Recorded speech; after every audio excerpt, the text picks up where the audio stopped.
Great ice cream. Tasty. You want to be a part of this fight? A part of this history? Whatever you need me to do, I'm available.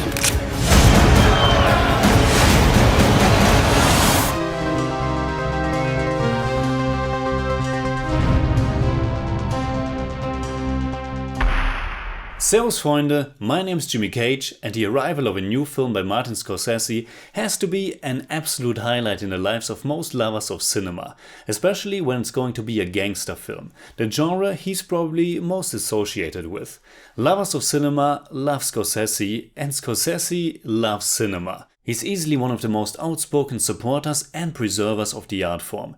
Therefore, it's even more perplexing to grasp the fact that his newest film has been realized as a Netflix production and there are only very few limited theaters where you are able to watch it on the big screen. If you, by any means, have the opportunity, please take it. For those who haven't, and of course for all of those who want to see it for a second or a third time, it will be released on Netflix on Wednesday. The Irishman stars Robert De Niro, Al Pacino and Joe Pesci, and what can I say? This year gave us the epic conclusion of Marvel's Infinity War saga, and it will also give us the, for the time being, last chapter in the Star Wars saga. But Martin Scorsese's teaming up again with De Niro 24 years after Casino, bringing back Joe Pesci from his unofficial retirement and also uniting the two legends, Robert De Niro and Al Pacino, for only the fourth time ever on screen, all this definitely makes The Irishman one of the biggest events in film this year. It's also the first time ever that Scorsese worked with Al Pacino and also that Joe Pesci and Pacino are in a movie together. And if you haven't guessed it by now, it surely delivers on all the high praise it already received. It's pretty damn fantastic. It tells the story of a mob hitman, the titular Irishman Frank Sheeran, played by Robert De Niro, who is recalling the events of his life and, in particular, his connection to the union leader Jimmy Hoffa, played by Al Pacino. The characters and the events of The Irishman are all pretty much based on real people and their stories and involvement in American history. To what degree the film sticks to the truth can be debated and is getting debated. The screenplay was written by Zaillian, who has won an Oscar for his screenplay for Schindler's List, and it is based on the 2004 book I Heard You Paint Houses by the former homicide prosecutor, investigator and defense attorney Charles Brandt, which chronicles the life of Frank The Irishman Sheeran. There has been disputes and counter-articles to the book, which I don't really want to go into that much here. I think for the movie it's only important that that it tells a story that might have happened this way or in a similar fashion. But of course it's also told through the lens of a poignant genre movie. It's an epic crime film, and in the vein of most of Scorsese's films, it's a drama that's also highly entertaining and really funny at times. With a running time of 3.5 hours, it's Scorsese's longest film, and I was a little bit afraid that it might turn out kind of episodic, because it is primarily distributed on Netflix and they might have unofficially divided it in smaller parts, so it's easier to watch for an hour and continue the next day. But to my very positive surprise, The Irishman definitely feels like a complete picture, and as someone who's a big fan of tight movies that don't waste a lot of screen time, I was also surprised that I pretty much cherished every minute of it. I think you could possibly cut it down a little bit and just left off some of the shown events, but I also think that it all adds to the feeling of a long, turbulent recollection of a man's life that is unfolding in front of our eyes. Like I said, I watched it on the big screen. The house was packed and the aisles rather narrow. I guess for the last hour or so I kind of had to go to the bathroom, but because I didn't want to disturb anyone and also because the movie was that captivating, I just didn't go. And I really didn't mind that much because I was really glued to the screen. Martin Scorsese, with almost 80 years old, is still a filmmaker full of energy, full of passion, full of wit and drive. And The Irishman's 209 minutes are packed with amazing scenes, and it's not just a best-of of his previous gangster movies, it's its own thing. Of course, it revisits familiar themes, but the way it tackles its story and also the way this whole project is coming together on a meta level with De Niro, Pacino and Pesci united, and also portraying their characters at different ages over the course of a lifetime and 3.5 hours of movie time is simply remarkable, and in the hands of such a brilliant filmmaker, this can set you in a stage of absolute bliss. The film is moving on 3 different timelines, which it is constantly and effortlessly jumping back and forth to.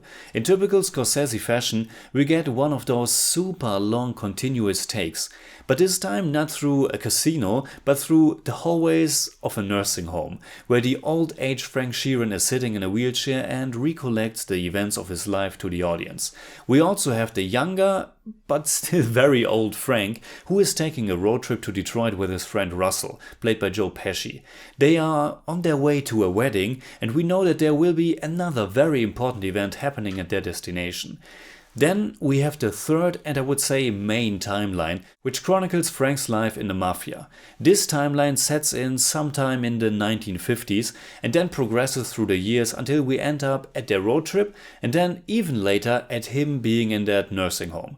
There's another jump back in time to Frank's time in the war, but that's just a very small scene. Now let's talk about the negative. The Irishman is already very famous for its extensive use of digital de-aging technology or youthification. We see all 3 main characters, as well as many side characters at different stages of their lives. But instead of casting other, younger actors, it's really De Niro, Pacino and Pesci who are playing the parts, with their faces digitally changed to look younger. The first time we cut to De Niro's Frank as a young man in his late 30s or early 40s, I guess, is really off-putting. I assume you've all seen the trailers for The Irishman and you probably noticed the effect as well. Unfortunately, it doesn't look better in the finished film. Oftentimes, it's not that easy not to think of De Niro's character as some kind of video game character.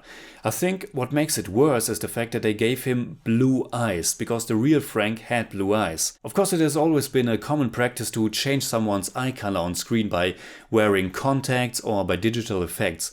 But all the de-aging combined with those striking blue eyes of Frank, it felt really weird and your brain just instantly knows that this isn't right. And as a consequence, I had a rather hard time for a very long time to fully investigate into De Niro's character, because it wasn't easy to even accept him as a real person. Fortunately though, the effect somehow works much better for Pacino and Pesci. It's also noticeable in certain moments, but somehow they seem to be much closer to reality and not in that uncanny valley De Niro's character is in. But I can also assure you that the film is strong enough and that you get used to it. Maybe because your brain just gives up at some point and accepts it. So it's really not a deal breaker at all in the end. And it also gets better as the movie progresses, because the depicted time period is allowing De Niro to get closer and closer to his real age. Which means that by the time you should be invested most into the story, it's also the time he looks the most natural. And even though De Niro looks weird in many scenes, the whole first hour or so, well as the rest of the film, holds so many wonderful gangster scenes that reminded me so much about my love for the Grand Theft Auto video game series. The title of the book the movie is based on is I Heard You Paint Houses, and this can actually be considered the unofficial title of The Irishman as well, because the title The Irishman only appears on screen at the very end, but at the beginning it's I Heard You Paint Houses in big white letters on black. Only that Frank is painting houses with the blood of the people he is supposed to eliminate. There are so many little and bigger gangster scenes, and the way the film portrays its different time periods is handled with such an eye for detail. Like I said, it's a pure joy, and this is a movie that's stuffed with great characters and great actors, from Harvey Keitel to Ray Romano. Everybody shines. And what a gift it is that we got back Joe Pesci to portray the gangster boss Russell Bufalino.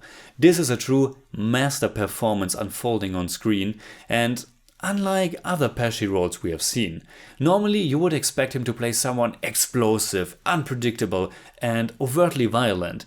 And yes, there is a glimpse of what Russell has done in the past, but mostly it's him overseeing his men, and I was really surprised what kind of warmth this character was oozing. Pesci brings so much gravitas to the film, and it makes you understand how Frank was drawn to him and this lifestyle. But the one who's killing it the most is Al Pacino. He plays the union leader Jimmy Hoffa, and it takes some time until we are being introduced to him. This marks the first time Scorsese worked with Pacino, and what an energy he is bringing to the table. Be prepared for that Pacino rage, the screaming, the cursing, the intimidation, but also for a fully fleshed out character who becomes the central point of conflict throughout the story. In the hands of the right people you simply get this special kind of movie magic, and to see the friendship between Frank and Jimmy form and where it goes is mesmerizing. And the way Scorsese directs his actors and how the scenes are unfolding is so great. These characters have so much personality, and just to watch them talk with one another is amazing. And The Irishman always succeeds on both fields, creating this highly entertaining, fun gangster film full of great dialogues about coming too late to meetings, what kind of clothes to wear, and the beauty of subtle or not so subtle meanings behind specific words. And then on the other side, this sincere human drama and this dense deconstruction of this gangster lifestyle. This is what Scorsese can do so well, and there are times where The Irishman can be the greatest romp, and then there are times where it's really mature and revealing how empty these lives truly are. For a long time I wasn't so sure who this Frank Sheeran actually is. What are his goals, his real ambitions, what is he seeking in life? The film takes us on a journey and we are always with him, yet he stays kind of ambiguous. Maybe it needs repeat watches, but maybe this is also kind of the point. We never really get to know him that closely, I think. A very important aspect of the film is his relationship to one of his 4 daughters. From a very early age on, his Peggy was always troubled by his obvious links to the underworld and what her father is capable of doing, and their relationship gets only more difficult in time. For some time I thought to myself that we really don't know anything about her character and that she's just another female character who seems to be very underwritten. But I think, again, that that's exactly the point. The whole film is told through Frank's perspective, and not really to get to know that much about his daughter is only logical because it underlines that he was never really able to create a meaningful bond with her. His way of life was always in the way, and therefore the film won't give us and won't give him the pleasure of really getting to know her. I really think that The Irishman is a remarkable film, and there's of course a lot more that I could talk about, from the music to the camera and editing, from the period settings to the emotional finale to the way the film portrays eating. It's a super rich film that deserves your attention. I will watch it a second time for sure when it's out on Netflix. And again, if it's playing in a cinema near you, go check it out. So in German I'd say, Martin Scorseses Schwanengesang auf den Gangsterfilm ist ein großartiges Stück Kino. Die De-Aging-Technologie ist zwar leider noch nicht 100% ausgereift, aber das tut dem Ganzen keinen Abbruch. Robert De Niro, Al Pacino und Joe Pesci in dieser Form vereint zu sehen, ist einfach zu großartig. I give The Irishman 9 out of 10. It's more like 8.5, but I don't do that. Yeah.